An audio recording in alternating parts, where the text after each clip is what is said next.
안녕하세요. 저는 경북의 한 소도시에서 친언니와 식당을 운영하고 있는 40대 여자입니다. 제가 운영하는 식당은 맛집으로도 유명하지만 또 다른 이유로 유명하기도 합니다.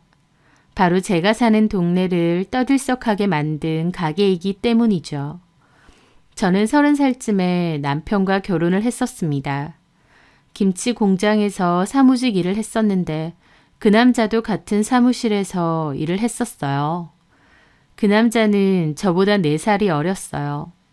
저희 사무실에는 나이 많으신 분들이 많아서 제가 그중 막내였거든요.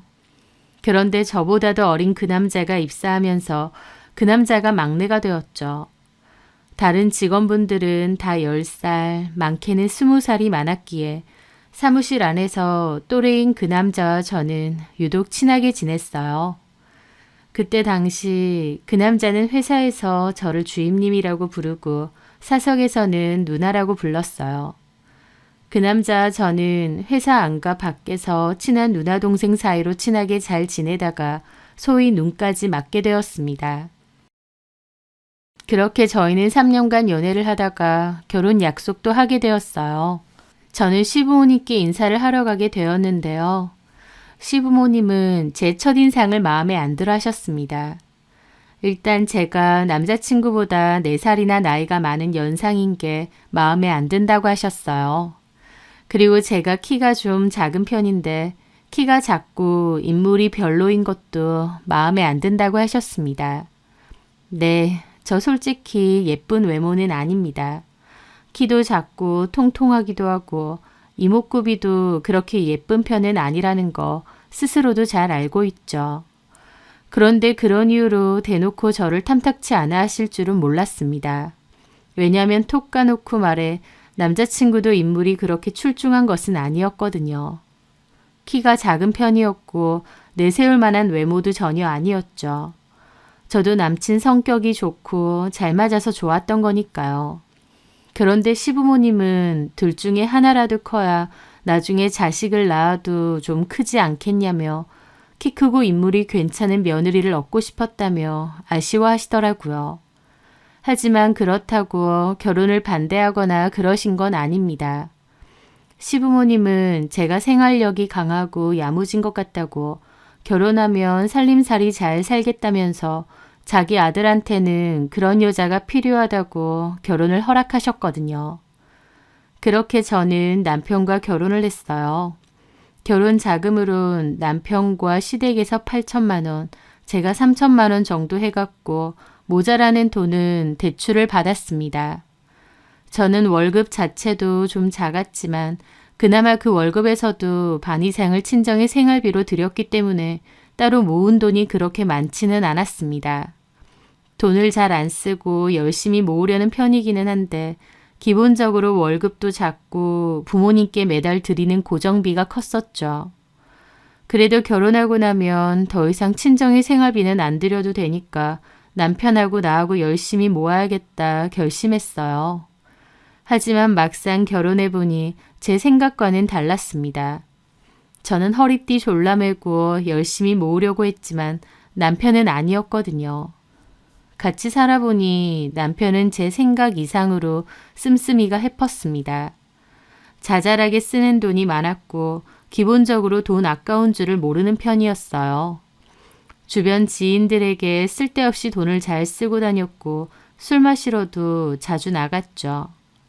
한번 나갔다 하면 5만 원, 10만 원은 기본으로 쓰다 보니 많지도 않은 월급을 술값이나 유흥비로 탕진할 때도 많았어요. 그런 게 답답해서 몇 번 대화를 한 적도 있습니다. 우리가 지금은 대출도 있고 집도 나중에 사야 되고 그렇다 보니 열심히 힘을 합쳐 돈을 모아야 될 때라고요. 하지만 남편은 자기는 그렇게 살고 싶지 않다며 나중을 위해서 지금 구질구질하게 사는 건 싫다고 했습니다. 그리고 쓸 때는 써야 된다며 저보고도 너무 궁상맞게 살지는 말라고 하더라고요. 저는 철없는 남편은 포기하고 나라도 열심히 돈을 모아야겠다 생각했습니다. 하지만 결혼 10개월 만에 제가 임신을 하게 되었어요.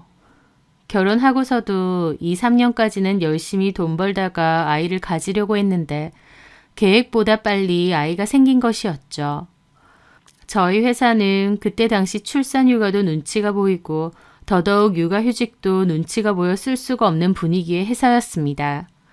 그래서 저는 결국 출산 마지막 달까지 회사를 다니고 그만두게 되었죠. 버는 돈은 반으로 줄었는데 남편 씀씀이도 여전했고 아이까지 태어났으니 돈 들어갈 일은 더 많아졌습니다. 가난이 문으로 들어오면 사랑은 창문으로 도망간다는 말처럼 돈이 빠듯해지니 남편과 부딪히는 일도 많아졌어요. 저는 상황이 별로 안 좋은데도 본인 쓸 건 다 쓰려고 하는 남편이 이해가 안 됐고 남편은 제가 너무 돈돈거리는 게 지겹다고 했습니다. 저는 저한테 쓰는 것은 거의 없었어요. 1,000원짜리 커피 한 잔 마시는 것도 망설이다가 그만둘 정도였으니까요. 옷도 늘 같은 옷만 입고 다녔고 미용실은 꿈도 못 꿨습니다. 다이소에서 미용 가위를 하나 사서 저 혼자 집에서 대강 정리만 하고 질끈 묶고 다녔죠. 아이 옷도 저희 언니나 주변 친구들에게 물려받은 걸로 입히고 기저귀도 제일 싼 거, 분유도 제일 싼 거. 그런데도 시부모님은 저보고 그런 소리도 잘하셨어요. 혜선이 너는 옷이 그거밖에 없냐? 맨날 같은 옷이야. 아무리 애 낳고 아줌마 다 됐다지만 머리도 좀 하고 화장도 좀 하고 그러고 다녀라. 어떻게 늙은 나보다도 더 안 꾸미고 다니냐. 남편한테 좀 예쁘게 보이려고 노력 좀 해. 옷 사고 머리하면 돈이 얼만데 저런 소리를 하시나 싶더군요. 누구는 안 하고 싶어서 그런가요? 저는 어머님의 그런 핀잔들이 속상했지만 그냥 아무 말 안 하고 넘겼습니다. 시부모님은 제가 며느리가 됐음에도 저를 좋아하지도 싫어하지도 않으신 것 같았어요. 여전히 썩 탐탁치 않아 하셨다는 게 정확한 표현 같네요. 그럼에도 저에게서 몹시 좋아하는 부분이 하나 있었습니다. 바로 제가 해드리는 음식이었어요. 저는 저희 엄마 닮아서 음식 솜씨가 꽤 좋은 편입니다. 저희 외가댁 식구들이 다 음식 솜씨가 좋아서 식당을 하시는 친척분들이 많아요. 저희 엄마도 음식을 정말 맛있게 잘하시고요. 저랑 언니도 예전부터 엄마에게 많이 배우기도 했고 또 기본적으로 요리하는 것도 좋아해서 집에서 이것저것 만들어서 잘 먹기도 했어요. 그래서 저는 외식도 거의 안 합니다. 먹고 싶은 게 있다고 하면 제가 뚝딱뚝딱 잘 만들거든요. 시부모님도 제가 하면 멸치볶음 하나까지 다 맛있다고 하시더라고요. 다른 걸로는 저한테 칭찬하거나 좋은 소리 하신 적이 없는 분들인데 음식만큼은 인정하시는 거였죠. 그중 시부모님이나 저희 남편이 가장 좋아하는 음식은 제가 만든 김치찜입니다. 저희 엄마가 알려주신 방법인데 유명한 김치찜 맛집하고 비교해도 손색이 없을 정도로 깔끔하고 맛있어요. 저희 남편도 제가 김치찜을 해놓으면 밥을 3공기나 먹을 정도였죠. 저희 시부모님도 툭하면 와서 김치찜 해놓으라고 하시거나 어머님은 아예 방법을 알려달라고 하셨습니다. 그래서 제가 레시피도 알려드렸는데 어머님은 이상하게 자기가 하면 그 맛이 안 난다고 그냥 저한테 와서 해달라고 하신 적도 많죠. 우스갯소리로 손맛이 좋아서 소박은 안 맞겠다 하신 적도 있습니다. 그냥 옛날 분들 하시는 농담이려니 생각하고 저도 그냥 웃고 넘겼지만요. 그러던 어느 날이었습니다. 남편이 회사에서 한 직원분하고 크게 싸움이 났던 일이 생겼어요. 상대방은 제가 회사 다닐 때도 있으셨던 분인데 그 회사에 꽤나 오래 다니셨거든요. 저보다도 10살이나 많으신 분이고요. 제가 회사에 다닐 때도 저희 남편이 일도 야무지게 못하고 뺀질거린다고 별로 안 좋게 봤던 기억이 있습니다. 그런데 그분하고 남편은 여전히 업무 때문에 자주 부딪혔고 갈등이 깊었는데 회식 때 술자리에서 기어코 싸움이 났다는 겁니다. 둘이 말싸움하다가 뒤엉켜서 몸싸움이 일어났고 그 직원분은 저희 남편 고소한다고 난리가 났어요. 여차저차 결국 고소는 하지 않고 마무리는 됐지만 남편은 그 일로 더 이상 그 회사 못 다니겠다고 하더라고요. 그 사람 보고 싶지도 않고 회사도 가기 싫다고요. 무슨 20살 철부지도 아니고 애까지 딸린 가장이라는 사람이 자기보다 10살이나 많은 회사 동료하고 주먹다짐하고 회사까지 그만두겠다고 징징거리는 거였습니다. 남편도 더 이상 나이가 적은 편도 아니었고 스펙이 좋은 것도 아닌데다 경력을 살릴 만큼 회사 안에서 중요한 업무를 했던 것도 아니었어요. 그래서 덜컥 그만두면 당장 다른 회사로 이직을 할 수 있을지 아닐지도 모르겠더군요. 남편을 말려도 보고 싸워도 봤지만 결국 남편은 회사에 사표를 던졌습니다. 저는 속이 너무 답답해서 그러면 뭐 해먹고 살 거냐고 그랬어요. 그랬더니 대뜸 자기가 이제부터 애 본다고 저더러 나가서 돈 벌어오래요. 기가 막혔습니다. 그때 저희 아이가 3살쯤 됐을 땐데요. 남편은 그때까지 기저귀 하나 제대로 갈아본 적이 없을 정도로 육아에는 관심이 없던 사람입니다. 그래놓고 이제서야 자기가 육아를 하겠다고 저보고 돈 벌러 나가라는 겁니다. 이런 철딱선이랑 내가 결혼을 했구나. 고구마 100개 먹은 것처럼 속이 갑갑했죠. 하지만 목구멍이 포도청이고 당장의 생활비가 급했던 저는 제가 취업을 하기로 결심을 했습니다. 아이는 어린이집 보내고요. 그런데 그것도 쉽지 않았어요. 수도 없이 이력서를 내봤지만 저에게 연락을 주는 곳은 없었어요. 이미 경력 단절이 된 데다 애엄마인 저는 재취업이 어려웠습니다. 예전 회사에서도 일반 사무일과 간단한 격리일, 잡무를 했었기 때문에 경력 인정을 받기도 쉽지 않은 데다 사회생활을 3년 넘게 쉰 애 딸린 아줌마를 필요로 하는 회사는 많지 않았습니다. 기본적으로 제가 살고 있는 지역에 회사가 그렇게 많지도 않았고요. 앞으로 어떻게 해야 하나 막막하던 찰나 남편이 밥을 먹다 말고 저에게 그러더라고요. 우리 장사나 해볼까? 무슨 장사? 장사는 아무나 해? 게다가 자본금이 어디 있어서. 아니, 솔직히 당신 김치찜 진짜 맛있잖아. 이거 장사하면 무조건 잘 될 것 같은데? 장사 그렇게 쉬운 거 아니야. 취업도 안 되고 마땅히 방법도 없잖아. 무슨 뾰족한 수라도 있어? 근데 당신 음식 솜씨는 알아주잖아. 음식 장사하기 딱이지. 음식 잘하는 사람 많아. 그 사람들이 다 장사해? 장사라는 게 얼마나 힘들고 운도 따라줘야 되는데. 아이 김치찜은 진짜 맛있다니까? 그래 우리가 별 수가 없잖아. 있어봐. 내가 엄마 아빠한테 말해볼 테니. 저는 처음엔 남편이 그냥 하는 소린 줄 알았습니다. 그런데 남편은 진심이었어요. 게다가 시부모님께도 말했는데 시부모님도 괜찮은 생각인 것 같다고 하셨죠. 가족들 중 누구도 장사를 해본 적이 없었기에 저는 좀 무리수가 아닌가 싶기도 했는데요. 어머님, 아버님은 잘 될 것 같다고 자본금 마련해 줄 테니 해보자고 하셨습니다. 시부모님은 당신들이 사시는 집을 담보로 대출까지 해주셨어요. 제 입장에선 장사가 안 될 수도 있는데 이렇게 대출을 지고 시작하는 게 맞는 건가 부담스럽기도 했습니다. 하지만 그때 당시 남편과 제 상황에서는 별다른 수가 없었어요. 취업도 못하고 믿을 건 제 음식 솜씨 하나뿐이었으니까요.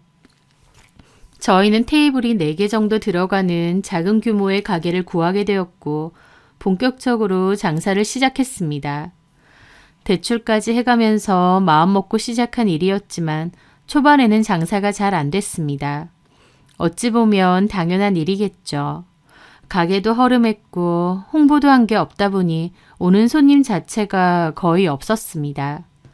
이러다가 빚만 더 생기겠다 싶어서 하루하루가 초조하고 근심만 늘어갔죠. 그러다가 본격적으로 배달을 시작하게 되었어요. 지금은 배달 어플을 많이 쓰지만 그때만 해도 책자를 보고 전화 주문을 하는 경우가 많았는데요. 책자들에 전부 광고를 내고 배달 주문을 받기 시작했습니다. 안 먹어본 사람은 몰라도 한번 먹어본 사람은 단골이 됐습니다. 저희 가게에서는 김치찜과 김치찌개 둘 다 했는데 배달로는 김치찌개가 잘 됐어요. 저희 음식이 맛도 괜찮은 데다 고기질도 좋고 양도 넉넉하게 드리다 보니 서서히 손님과 매출이 늘기 시작했습니다.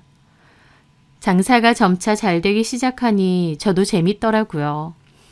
시부모님은 저희 가게에 종종 오셨는데 오실 때마다 저 일하는 걸 보고 이런저런 잔소리를 하셨습니다. 양 많이 주지 말라며 재료도 너무 비싼 거 쓰는 거 아니냐면서 남는 거 없다고 잘 하셨어요. 하지만 저는 푸짐하게 줘야 경쟁력이 있다고 강하게 말씀드렸습니다. 시부모님은 반찬 하나도 적게 주려고 하고 좀 아끼려고 하셨지만 저는 아무리 배달 전문이라고 해도 얄궂은 재료 쓰고 인심 박해지면 손님 떨어져 나가는 건 시간 문제라고 남는 게 좀 덜하더라도 음식 퀄리티는 절대 낮추면 안 된다고 했습니다. 그렇게 배달로 드시던 분들이 맛있다고 매장 와서 드시는 경우도 많았어요. 서서히 입소문이 나기 시작하면서 배달 손님도 더 늘고 매장 손님도 늘었습니다. 그런데 문제가 매장은 테이블이 4개밖에 없어서 운영이 힘들다는 거였죠. 그래서 조금 대출을 더 받아 같은 건물에 있는 조금 큰 매장으로 가게도 옮겼습니다. 테이블 수도 훨씬 늘어나게 되었죠. 대출을 더 받는 것에 대해 걱정도 했지만 그 걱정이 무색하게끔 장사는 잘 되기 시작했습니다.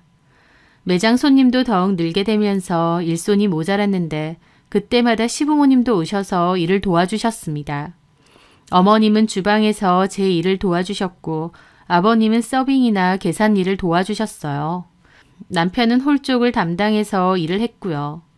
장사가 잘 되다 보니 힘든 것도 없이 일한 것 같습니다. 그렇게 일해서 모은 돈으로 대출도 갚고 본격적으로 돈을 모으기 시작했어요. 돈 때문에 결혼 생활이 힘들었던 저는 이제야 숨통이 트이는구나 싶었습니다. 아이한테 좋은 옷도 사줄 수 있고 돈 걱정 없이 뭔가를 해줄 수 있다는 게 참 좋더군요. 그렇게 7년 정도 가게를 운영했습니다. 가게는 좀 더 넓은 곳으로 이전을 했고 장사도 꾸준하게 잘 되는 편이었습니다. 남편과 시아버지는 고급 세단으로 차를 바꿨고 저희 식당에는 일하는 직원분이 2명이나 더 생겼습니다. 26평 오래된 아파트의 전세였던 저희 집은 36평대 신축 아파트 매매로 이사를 가게 되었습니다. 시부모님은 예전처럼 가게에서 직접 서빙을 하거나 주방 일을 돕기보다 아주 바쁠 때 정도만 오셔서 일을 거들어 주시는 정도였어요. 아니면 관리 차원에서 그냥 잠깐 오셨다가 둘러보고 가시거나 했죠. 남편도 홀서빙 직원이 2명이나 더 생겼기 때문에 굳이 가게에 매여 있거나 본격적으로 일을 하지는 않았습니다. 그맘때 취미로 골프를 배우기 시작했고 낮에도 골프 연습장에 가 있는 날이 많았어요. 남편도 시부모님도 가게 일에선 손을 많이 떼고 있던 와중에도 저는 늘 가게를 지켰습니다. 매일매일 주방에서 시간을 보내고 바빴지만 저는 그때 더 바랄 게 없다, 행복하다라고 생각을 했었어요. 장사가 잘 되는 내 가게가 있었고 그로 인해 가족이 여유 있게 잘 지내고 있었으니까요. 그런데 저와 달리 그 사람들에게 저는 가족이 아니라 그냥 부려먹기 좋은 일꾼이었던 것 같습니다. 왜냐면 시부모와 남편은 제 앞에서 대놓고 저를 기만하고 제 뒤통수를 치고 있었거든요. 그맘때 홀 직원 1명이 그만두면서 새로운 직원이 필요하다고 구한다고 했습니다. 솔직히 남편도 일을 하면 굳이 홀 직원을 2명이나 쓸 이유까진 없는데 남편은 계산 정도만 하고 홀서빙은 잘 안 했기 때문에 결국 직원을 다시 뽑기로 했죠. 제가 구인 광고를 내겠다고 했는데 남편이 자기가 아는 사람이 마침 알바를 구한다고 데리고 오겠다고 하더라고요. 누구냐고 하니 남편 친구의 여동생이랍니다. 그래서 알겠다고 했죠. 그 여자의 이름은 이선미였고 나이는 20대 후반이었습니다. 막상 가게 와서 보니 남편 친구의 친동생이 아니라 아는 동생이라고 하더라고요. 그렇게 홀에는 선미 씨 포함 홀 직원 2명과 남편 이렇게 3명이 있었습니다. 성격도 싹싹하고 열심히 하려는 것 같아서 저도 선미 씨를 좋게 봤죠. 그런데 하루는 그 광경을 눈으로 목격했습니다. 저는 일하는 내내 거의 주방에만 있어서 홀은 신경을 안 쓰는데요. 그날은 일하다가 잠깐 홀 쪽으로 나오게 되었습니다. 가게는 한창 바쁜 와중이었고 남편도 홀 서빙을 하느라 바빴죠. 저는 잠깐 별 생각 없이 남편을 보고 있었어요. 그런데 남편이 선미 씨를 지나가면서 스리슬쩍 엉덩이를 만지고 지나가는 겁니다. 그 순간 저는 너무 놀랐어요. 남편이 미친 줄 알았습니다. 바빠서 스치거나 실수로 그런 것도 아니고 일부러 그런 게 보였거든요. 지금 대놓고 성추행을 한 건가 싶어서 깜짝 놀랐는데 선미 씨의 얼굴을 보니 그게 아니었습니다. 남편 쪽을 보면서 장난스럽게 웃더라고요. 남편도 슬쩍 윙크하면서 웃고요. 시간으로 치면 3, 4초 정도의 짧은 찰나였지만 그 광경을 직접 눈으로 목격한 제 입장에선 슬로우 모션처럼 하나하나 다 보이더라고요. 내가 잘못 본 건가? 두 사람 뭐지? 머리가 혼란스러웠습니다. 주문이 밀려와서 일단은 다시 주방으로 들어왔지만 일하는 내내 기분이 멍하더라고요. 설마 내가 모르는 사이 두 사람이 뭔가 있나 싶기도 했죠. 너무 심란하기도 하고 또 한편으로 너무 찰나여서 내가 잘못 봤나 싶기도 했습니다. 그날 오후 남편은 모임이 있다고 먼저 나갔어요. 그리고 저는 선미 씨 말고 다른 홀서빙 직원을 집에 데려다 주었습니다. 집 가는 방향이 같아서 한 번씩 태워주거든요. 운전을 하는 도중에도 머릿속에는 남편과 선미 씨의 그 장면만 떠오르더라고요. 그래서 홀 직원이 집 앞에서 내리려고 할 때쯤 물어보게 되었습니다. 저기 성희 씨. 네? 갑자기 이런 거 물어봐서 미안한데요. 말씀하세요. 저는 망설이다가 그냥 아니라고 했습니다. 확실하지도 않은데 괜한 얘기를 하는 것 같아서요. 아니에요. 아무것도. 조심해서 가고 내일 봐요. 그런데 제 모습에 그 직원이 가만히 보더라고요. 그러더니 대뜸 사모님 혹시 사장님하고 선미 씨 때문에 그러세요? 라는 겁니다. 저는 말도 안 했는데 그 직원은 이미 알고 있었던 거죠. 저는 약간 벙쪄 있다가 물었습니다. 네? 맞으시죠? 사모님도 눈치채신 거죠? 그게 무슨 말이에요? 성희 씨 뭐 알고 있는 게 있어요? 실은 저도 사모님한테 말을 할까 말까 고민했는데요. 사장님하고 선미 씨 보통 사이 아닌 것 같아요. 둘이서 은근슬쩍 스킨십 하는 것도 몇 번 봤고요. 저번에는 실수인지 뭔지 선미 씨가 사장님더러 오빠라고 하는 것도 제가 들었어요. 스킨십 하는 걸 직접 봤다고요? 게다가 선미 씨가 오빠라고 불렀고요? 네, 솔직히 말하면 두 사람 별로 숨길 생각도 없는 것 같아 보일 정도로 티를 많이 내는 것 같아요. 저는 같이 홀에서 일하니까 둘이서 그러는 거 여러 번 봤거든요. 사모님도 혹시 보시고 저한테 물어보시는 거 아닌가요? 저는 생각지도 못한 말에 가슴이 미친 듯이 뛰었습니다. 같이 일하는 직원은 진작에 눈치챌 정도로 둘이서 그렇게 티를 냈다는 거예요. 바보 같은 저는 까마득히 몰랐습니다. 남편이 내연녀를 가게까지 불러와서 눈앞에서 대놓고 바람질을 하는지 말이죠. 남의 가정사에 제가 왈가왈부할 건 아닌데요. 사모님 좀 조심하셔야 될 것 같아요. 저는 직원에게 일단 알겠다고 하면서 행여나 또 그런 일이 눈에 보이면 나한테 바로 알려달라고 부탁했습니다. 그 직원도 알겠다고 하더라고요. 그날 직원을 보내고 집으로 돌아온 저는 주차장에서 쉽사리 올라가지 못했습니다. 가슴 속에서는 정말 폭풍 같은 감정이 휘몰아쳤거든요. 다른 사람에게 티가 날 정도로 남편과 선미 씨가 그렇고 그런 사이라니. 애초에 가게로 데리고 온 것도 일부러 그랬다는 뜻인데 나만 바보같이 모르고 있었구나. 어떻게 이럴 수가 있나. 나를 대놓고 무시하는 것도 아니고 내연녀를 가게까지 들이다니. 남편에게 정말 참을 수 없는 분노가 느껴졌습니다. 신혼 때 돈 없어서 쩔쩔매다가 내 음식 솜씨 덕에 가게 대박나서 이제야 먹고 살만해졌는데 그런 저를 앞에 두고 고맙다고 절을 해도 시원찮을 판의 바람이라뇨. 정말 온몸이 주체할 수 없게 떨려오더라고요. 살면서 그런 감정은 처음 느껴본 것 같습니다. 그날 집에 돌아와 보니 남편은 골아떨어져 자고 있었습니다. 자는 남편을 가만히 내려다보는데 진짜 사리까지 느껴지더군요. 옆에 있는 베개로 남편 머리를 눌러버릴까, 침대맡에 있는 스탠드로 남편 머리를 쳐버릴까, 그 짧은 순간에 많은 생각이 들었습니다. 하지만 저는 아무것도 하지 않고 그냥 방을 도망쳐 나왔어요. 그렇게 작은 방에 앉아 이혼을 해야 하나라는 생각을 했습니다. 이혼이라는 게 얼마나 힘들고 괴로운 과정일까 싶어서 막막하기도 하더라고요. 시작하기도 전에 지치는 기분이었죠. 그렇게 이런저런 생각을 하며 밤을 꼴딱 새웠습니다. 그렇게 다음 날이었어요. 아무렇지 않게 싹싹하게 굴면서 일을 하는 선미 씨를 보는데 복잡한 감정이 들더라고요. 혹시 오해는 아닐까? 그때까지도 마음 한켠에는 그런 생각이 있었어요. 아마 남편과 이혼할 자신이 없었기에 오해라고 믿고 싶었던 것 같기도 합니다. 그런데 그날 오후 주방에 앉아서 이런저런 생각을 하고 있는데 홀직원이 불쑥 들어오더라고요. 그러면서 저한테 소곤거리는 거예요.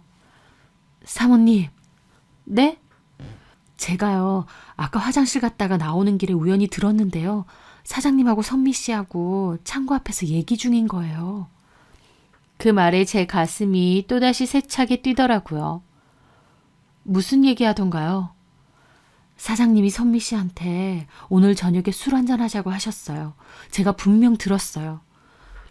그 말을 듣는데 속이 끓어올랐습니다. 제 오해도 아니었고 정말 대놓고 불륜질을 하는 게 맞았어요. 이것들이 진짜 미쳤구나 싶었습니다. 그렇게 끓어오르는 속을 어쩌지 못하고 한숨을 쉬어대고 있는데 잠시 후 남편 놈이 저한테 와서는 대뜸 그러는 겁니다.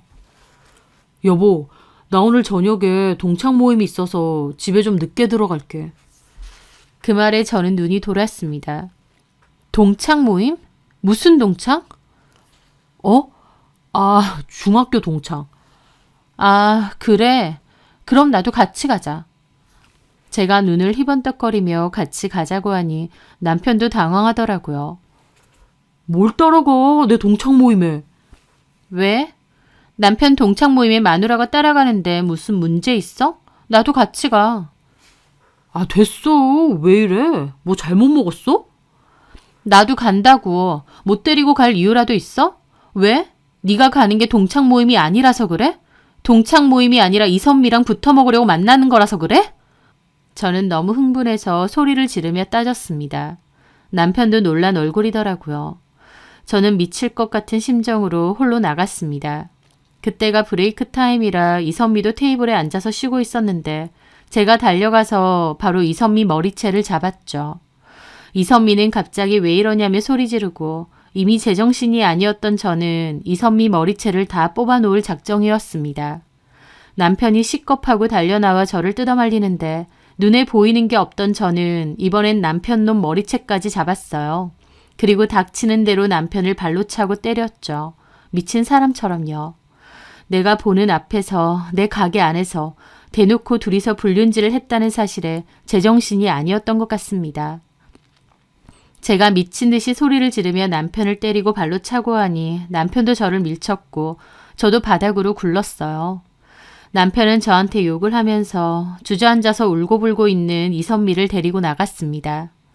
그 모습에 저도 바닥에서 구르면서 울었던 것 같아요. 난장판도 그런 난장판이 또 있을까요? 도저히 수습이 안 되니 홀직원이 시부모님께 급히 연락을 드렸고 시부모님이 가게로 오셨습니다. 머리가 헝클어져 있고 넋이 나간 제가 멍하게 앉아있으니 시부모님도 놀라더군요. 이게 다 무슨 일이야? 저는 울면서 다 얘기했습니다. 새로 들어온 홀직원 이선미가 사실은 남편 내연녀다. 나한테 속이고 대놓고 내연녀를 가게에까지 들였다. 이게 말이 되느냐 하고요. 제 말에 시부모님 한숨만 푹푹 쉬더군요. 그러더니 그래서 너 혹시 영민이를 때렸어? 두 인간들 죽여놓으려다가 참았어요. 아이고 너도 참 너다. 아무리 그래도 그렇지 너는 어떻게 그렇게 우악스럽냐? 라면서 그 와중에 저를 탓하시는 겁니다. 어머니, 어떻게 저한테 그렇게 말하세요? 어머님 아들이 내연녀를 가게까지. 아, 그건 알겠는데 아무리 그래도 그렇지 이렇게 생난리를 치고 폭력까지 써? 저도 맞았어요. 박영민이 저도 밀쳤다고요. 그 여자 앞에서. 아이고, 내가 못 산다 정말. 그렇게 그날은 임시유어 팻말을 걸었습니다. 시부모님은 저를 위로하는 듯 설득했어요.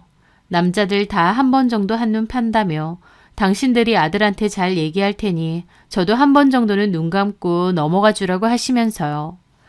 저는 못 넘어간다고 이혼할 거라고 그랬습니다. 그렇게 저는 집으로 돌아갔어요. 학원 갔다 온 아이를 보는데 아이도 저보고 엄마 누구랑 싸웠냐고 걱정하더라고요. 저는 아이한테도 너무 미안하고 어쩌다 이렇게 됐나 싶어 눈물만 나더라고요. 머리 싸매고 누워있는데 어머님은 저에게 전화가 와서 시댁으로 영민이 불렀고 알아듣게 잘 얘기하겠다고. 저보고도 이혼이니 뭐니 생각 말고 한 번만 용서해주고 넘어가라고 또 그러셨어요. 저는 아무 말 안 하고 그냥 전화 끊었습니다. 그날 많은 생각을 했습니다. 심정적으론 이혼하는 게 맞는데 이혼이라는 게 너무 두렵기도 했어요. 일단 아이가 가장 걸렸고 같이 일하는 가게도 걸렸고 부부로 살면서 이래저래 서로 엮여있는 일도 많다 보니 골치가 아팠습니다. 연애 때야 서로 마음 안 맞고 문제 생기면 헤어지고 남남되면 되는데 부부는 그런 게 아니더라고요. 저도 자신이 없었고요. 그래서 남편이 잘못했다고 100배 사죄하고 그 여자만 제대로 끊어낸다고 하면 나도 시부모님 말처럼 한 번은 덮고 지나갈까 싶기도 했습니다. 남편에 대한 배신감은 있지만 그럼에도 결혼 생활을 유지하고 싶은 마음이 더 컸으니까요. 시부모님이 남편에게 꾸짖겠다고 하셨으니 저는 남편이 저에게 잘못했다고 다시는 안 그러겠다고 빌 줄 알았습니다. 하지만 그 뒤의 상황은 제 예상과는 아예 달랐습니다. 왜냐면 남편에게 사과를 시키겠다던 시부모님은 남편과 무슨 얘기를 한 건지 태도를 바꿔서 저에게 이혼을 요구하셨거든요.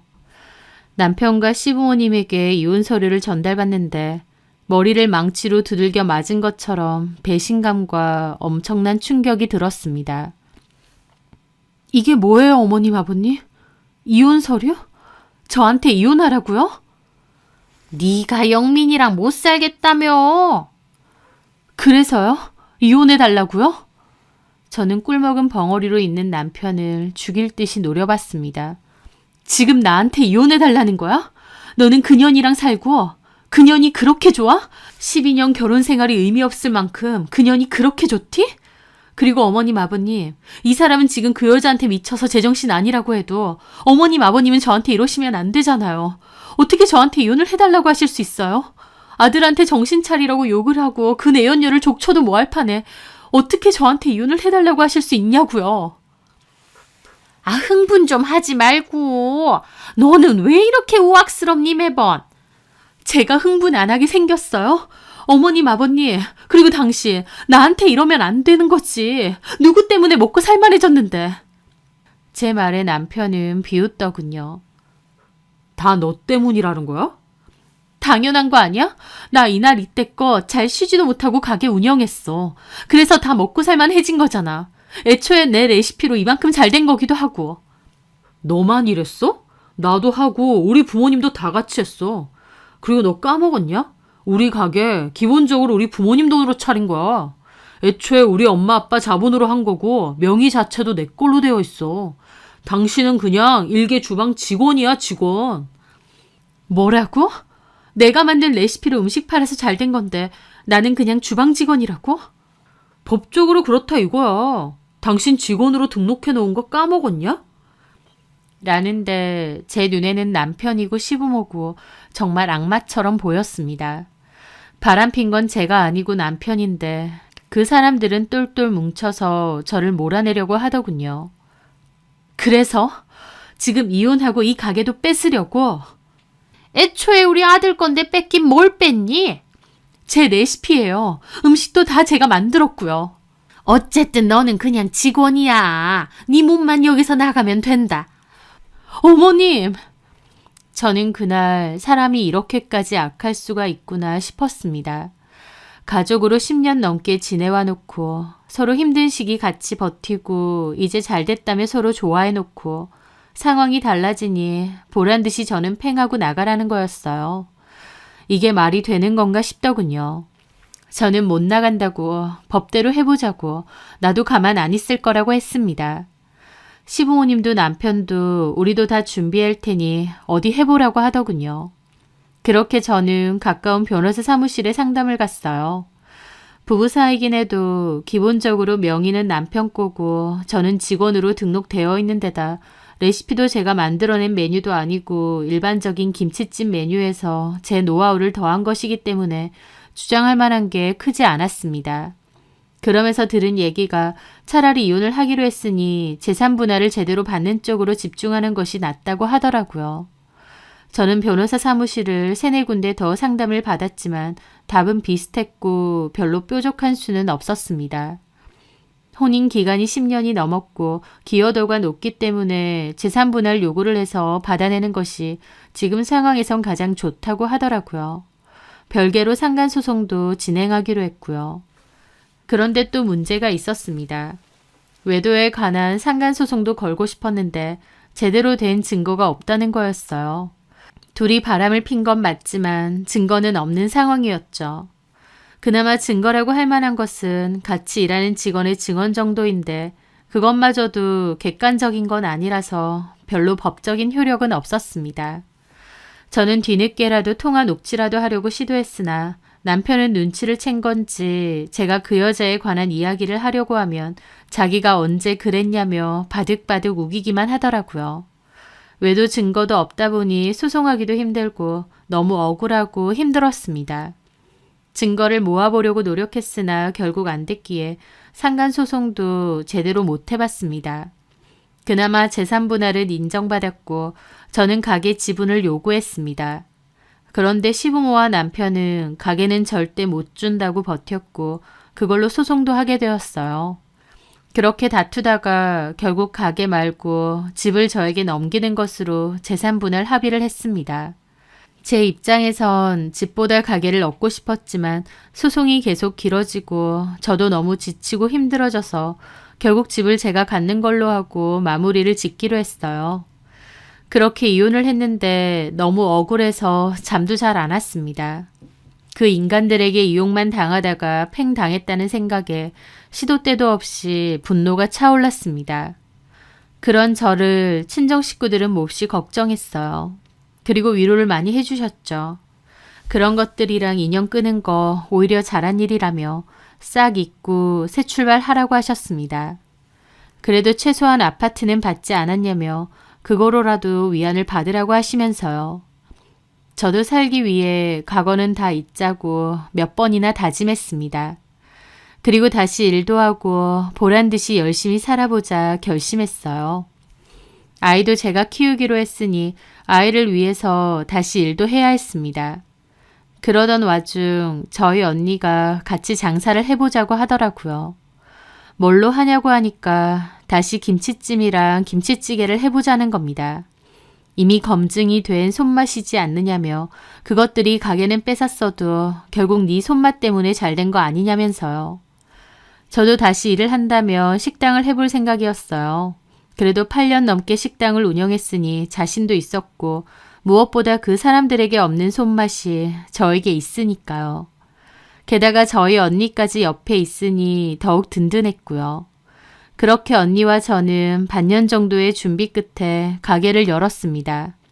그 가게의 위치는 남편과 시부모가 운영하는 김치찜 가게에서도 그리 멀지 않았어요. 거리로 치면 2블럭 정도 지나가면 있는 곳이었죠. 몫이 좋고 가게세도 괜찮은 자리이기도 했지만 일부러 거기로 결정한 것도 있었습니다. 전 남편네 가게 손님을 다 뺏어오고 싶은 마음도 있었고요. 저는 그전 식당 할 때 주변에 친해진 가게 사장님들이 많았는데요. 그분들은 제 사정을 다 아니까 저를 많이 응원해 주셨습니다. 그리고 전 남편네 가게 사정도 한 번씩 알려주셨어요. 저랑 이혼하고 나서 어머님과 주방 직원 하나가 주방에서 일을 한다고 했는데요. 제 레시피를 알고 있기 때문에 장사는 여전히 잘 된다고 했습니다. 게다가 이혼하고 나선 보란 듯이 그 내연녀도 가게에 불러와서 같이 있다고 했어요. 그 여자랑 전 남편은 벌써 재혼 이야기도 오가고 그 여자는 시부모님하고도 잘 지낸다고 하더라고요. 그 얘기 듣고 그날 저녁 저 혼자 소주 한잔 했습니다. 너무 속상하고 화가 나서요. 하지만 그럴수록 저도 더 보란 듯이 잘 살아야겠다. 다시 한번 마음을 먹었죠. 그렇게 저는 언니랑 김치찜 가게를 열었는데 초반에는 별로 반응이 좋지 않았습니다. 한 동네에 김치찜 가게가 두 곳이나 있었고 맛도 거의 비슷하다 보니 늦게 문을 연 저희 가게가 자리를 못 잡는 건 당연한 거였죠. 게다가 문제는 장사 잘 되는 집 레시피를 훔쳐서 장사한다는 소문까지 도는 거였습니다. 그럼에도 저와 언니는 꿋꿋하게 장사를 했어요. 저희 가게가 규모도 더 작고 배달 전문으로 시작하기는 했지만 배달 하나도 정성껏 준비해서 보냈고 서비스도 잘 챙겼습니다. 아무리 전 시모에게 제 레시피를 주었단들 결국 제가 만든 게 원조기 때문에 저희 가게 게 훨씬 맛있을 수밖에 없었어요. 이러나 저러나 결국 음식이 맛있으면 손님들은 찾아오는 것 같습니다. 저희 가게는 배달 어플 한식 분야에서 배달 많은 1위를 지킬 정도로 장사가 잘 되기 시작했습니다. 배달 위주였지만 홀손님도 제법 있었고요. 저희가 상승세를 타기 시작한 것과 달리 전 남편네 가게는 상황이 안 좋아지기 시작했습니다. 전 시모가 주방을 맡고 나서 갈수록 음식 맛이 안 좋아진다는 소문이 많아지더라고요. 초반에는 전 시모도 제가 알려준 레시피를 잘 유지했던 것 같은데 갈수록 양도 줄고 재료도 더 싼 재료로 바꾼 것 같다고 하면서요. 미묘한 차이더라도 맛도 안 좋아지고 양도 줄고 서비스도 안 좋아지니 손님은 자연적으로 떨어질 수밖에 없었겠죠. 게다가 시모도 나이가 많다 보니 가게 일에 전적으로 매달릴 수도 없어서 주방 직원에게 거의 맡기는 듯 했고 남편도 내연녀 이선미랑 가게는 나 몰라라 하고 놀러 다니느라 바쁜 듯 했습니다. 사장이 가게에 없는데 가게가 잘 굴러가겠나요? 남편과 시부모가 운영하는 김치찜 가게는 점차 리뷰나 입소문도 안 좋아지고 서서히 하락세를 타는 것 같았죠. 위치가 그렇게 멀지도 않고 똑같은 김치찜이지만 저희 가게가 훨씬 맛있고 질도 좋고 반찬도 더 맛있는 데다 친절하고 깨끗하게 관리도 잘 되니 저희 가게를 선택할 수밖에 없었을 겁니다. 다 좋았지만 단 한 가지 남의 가게 레시피를 도용했다는 치명적인 소문은 어쩔 수 없었어요. 애초에 전 남편네 가게 레시피도 내 건데 그런 소문이 도니 억울했지만 어쩔 수 없다고 생각했습니다. 그런데 어떤 고마운 손님분이 지역 대표 카페에 글을 올리면서 해결이 되었습니다. 그분은 저희 가게 단골이신 분인데 한 번은 저희 가게 왔을 때 물어보시더군요. 올 때마다 너무 맛있어요. 근데 저쪽에 길 건너에 있는 김치찜 가게요. 거기는 좀 오래된 걸로 아는데 여기가 거기 분점이에요? 전 남편네 가게를 말하시더라고요. 저는 씁쓸하게 웃으며 고개를 저었죠. 아니에요, 분점. 아닌 거 맞죠? 하긴 이름부터 아예 다르니까. 근데 먹어본 사람들이 맛이 엄청 비슷하다고 하더라고요. 물론 여기가 더 맛있고 반찬도 훨씬 낫지만. 그 말에 저는 잠깐 망설이다가 그 얘기를 했습니다. 그럴 수밖에 없을 거예요. 그 가게도 오픈 때부터 제가 주방에서 일했었거든요. 어머, 정말요? 그럼 거기서 일하시다가 독립하신 거예요? 같은 메뉴로? 그렇다기보다 시댁 가족들하고 같이 운영했는데요. 제가 이혼을 했거든요. 사실 그 레시피도 제가 만든 건데 이혼하면서 저는 몸만 나온 거죠 뭐. 먹고 살아야 되니까 여기다가 다시 가게 연 거고요. 저는 씁쓸하게 웃으며 말했습니다. 그분이 그건 무슨 얘기냐고 하셨고 저는 대강 있었던 일을 얘기해 주었습니다. 엄청 구체적으로 말한 건 아닌데도 그분은 본인이 더 분노하더라고요. 진짜 상종 못할 인간들이라고 하면서요. 그리고는 가게명 명확히는 안 밝히고 지역 카페에 글을 올려도 되느냐 물어보시길래 그러시라고 했습니다. 없는 얘기하는 것도 아니니까요. 그리고 그분은 정말 글을 올렸는데 정확한 가게 명칭이나 메뉴는 안 밝히고 대강의 사정만 적어서 올리셨어요. 우리 동네에 메뉴도 똑같고 음식 맛이 비슷한 가게가 있다. 뒤늦게 생긴 곳이 레시피 도용했다고 욕을 많이 먹었는데 알고 보니 새로운 가게 사장님이 이혼하면서 남편과 시댁 식구들에게 레시피 뺏기고 쫓겨난 거나 다름없었다. 새로 생긴 식당이 훨씬 맛있기도 하고 사장님들도 친절해서 요즘은 여기만 가고 있다. 보란 듯이 대박 나셨으면 좋겠다. 이 정도로만 올리셨더라고요. 구체적인 내용이나 명칭은 적지도 않았는데 그럼에도 동네 일이다 보니 댓글에는 여기 혹시 거기 아닌가요? 하면서 저희 가게와 전 남편 가게를 유추하는 댓글들이 엄청 달렸어요. 댓글에도 혹시 명예훼손으로 고소 걸릴 수도 있다 보니 직접적인 가게명을 쓰지 않고 초성으로만 가게 이름을 공유하더라고요. 그 글이 올라가고 순식간에 댓글 100개가 넘어갔습니다. 댓글은 주로 어쩐지 새로 생긴 김치찜 가게가 훨씬 맛있고 친절하더라 라는 댓글부터 오래된 김치찜 가게에 가면 어린 여자가 사모님 행세하면서 계산하고 앉아있던데 그러면 그 여자가 그 내였냐? 라는 댓글도 있고 하여튼 그 글이 완전 화제가 되었습니다. 제 생각 이상으로 폭발적인 반응이었죠. 그 글은 단순한 글 하나가 아니었습니다. 왜냐면 그 일로 전 남편 가게는 제대로 타격을 받았거든요. 전 남편도 그 지역 카페 글을 읽고는 저한테 전화해서 고소할 거라고 난리를 쳤어요. 저는 코웃음 쳤죠. 제가 올린 글도 아니고 또 직접적으로 가게명을 언급하면서 비난한 것도 아닌데 네가 무슨 수로 고소를 하냐고 하면서요. 그럼에도 불구하고 전 남편은 작성자를 대상으로 기어코 고소를 진행했습니다. 아마 제가 누군가를 시켜서 글을 올린 줄 알았나 본데 고소하는 과정에서 그게 아니라는 걸 알았던 것 같더라고요. 그리고요. 그 고소한 일 때문에 전 남편은 돌아올 수 없는 강을 건넜습니다. 그 지역 카페 커뮤니티를 이용하는 동네 사람들이 단단히 뿔이 난 거였죠. 바람펴서 본처 쫓아내고 레시피까지 뺏은 파렴치한 인간이 손님 하나가 인터넷에 글 하나 올렸다고 고소까지 했다는 소문이 일파만파 퍼졌던 겁니다.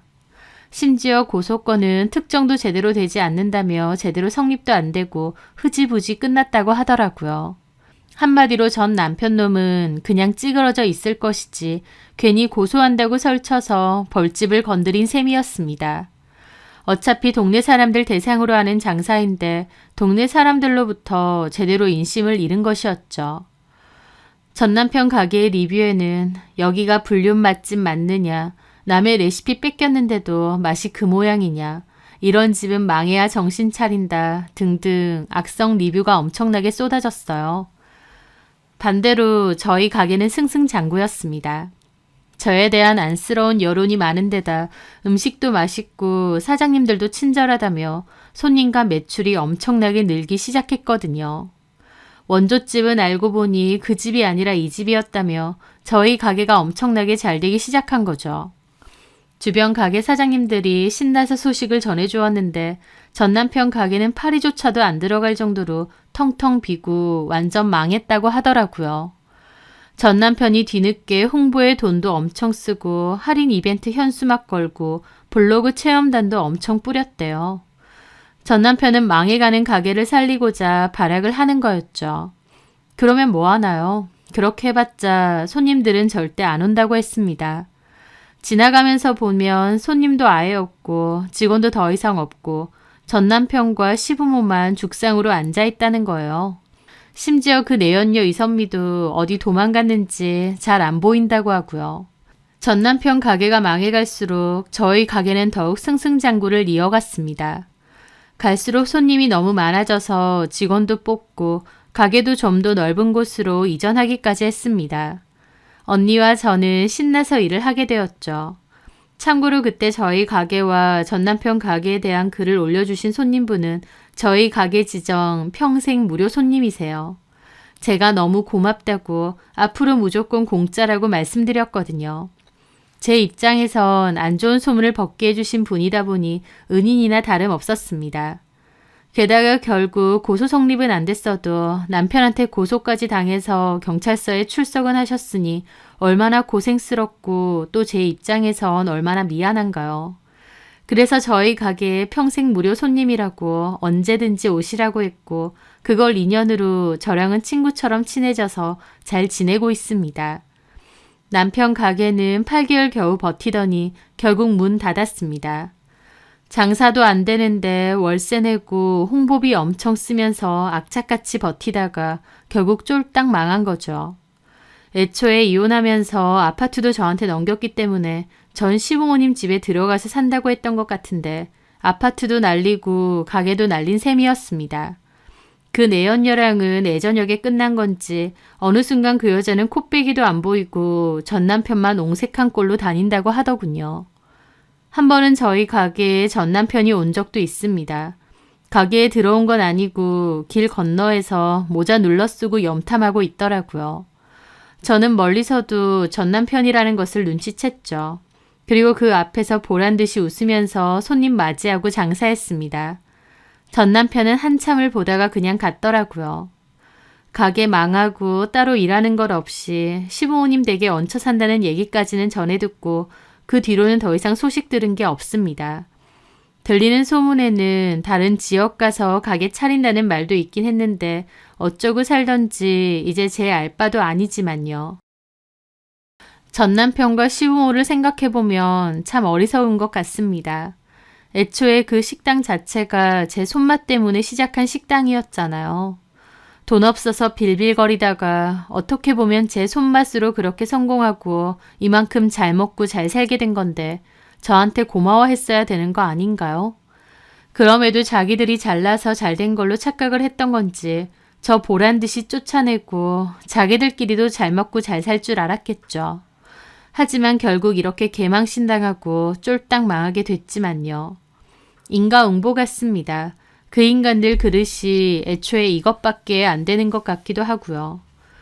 저희 가족들 말처럼 차라리 이혼으로 그 사람들과의 인연을 끝낸 건 오히려 조상이 도운 거구나. 나한테 정말 다행인 거구나 싶습니다. 저는 저희 가게를 찾아와 주는 손님 한 분 한 분이 다 너무 감사해요. 그래서 정성껏 더 푸짐하고 맛있게 식사를 하고 가셨으면 하는 마음이 큽니다.